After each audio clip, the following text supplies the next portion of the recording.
We have all seen them, nesters and stratios traveling through the depths of Anoikos. What are they doing? Where are they going? Well, here at New Eden Intergalactic, we would like to shine some light on this subject. As anyone knows, the so-called Sisters of Eve vessels are elusive, able to warp while being cloaked in their infancy and adolescence, and losing this ability as they mature into the majestic Nestor. But unknown to most, these fantastic vessels prefer to travel in schools, and much like other schooling species, they will travel long distances to the place of their birth in order to spawn their young. That is what the nesters and stratios sighted in wormholes are doing. They are traveling to the wormhole of their birth in order to lay their astero eggs. Unlike the gentle dominics, the nesters are not marsupials, however, and have more in common with aquatic beasts. Each year, the mating season of the nestor occurs, and this is when a male nestor is known to approach a female, typically in the confines of what capsuleers know as high-class wormholes, where they are less likely to be found by predators. A male nestor will approach a female and circle her, releasing drones in a mating dance. A female may release her own drones in a reciprocal dance, indicating her acceptance of the male. When that occurs, they will circle one another and the dance of remote reps occurs. It is a beautiful light show in which the female's eggs are pollinated, and so begins the signals to find their school. Nesters are joined by the adolescent stratios and some of the older asteros for the long trek through Anoikos. However, Anoikos space is very treacherous, full of predators, not only the drifters, who are known to flee from fleets, but from ravens and scorpions.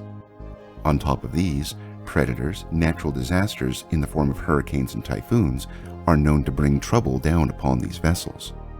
But New Eden Intergalactic, I thought stratios and asteros were solitary hunters. Right you are, listener. Stratios and their younger astero siblings are solitary hunters, finding their way through New Eden in small groups, cloaked and ready to take down numerous types of prey. But as they mature, their rings move to the front, and they shed the ability to move at warp speeds with a cloak. Much like young birds shed their downy feathers, the stratios that travel with these nesters are nearing the next phase in their life cycle. As a Sisters of Eve vessel grows and matures, it becomes less of a hunter and much more a vessel that assists others in their tasks. As such, the nestor will corral the younger stratios and asteros, who are known to warp ahead, cloaked in front and behind the school to watch for predators and bring back meals for the school. After a long and arduous trek to the wormhole of their birth, the female nesters will sneak off and lay their astero eggs. While the females are finding the perfect time for the nests, the male nesters entertain the younger ships in the fleet, telling stories of days gone by and sharing in hunts with their young, using their repairing ability. But all is not safe as it seems with the nests. Reports have been given to New Eden Intergalactic of rogue drones stalking the fleets of Sisters of Eve, and they are known to feed on the still incubating eggs, stealing the chips that would otherwise grow into asteros.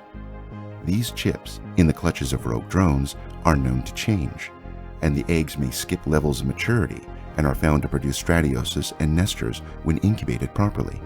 The Sisters of Eve vessels are some of the most sought after in the cluster, and we at New Eden Intergalactic hope that this presentation has shed some light into the mating, birth, and maturity cycles of these wondrous beasts.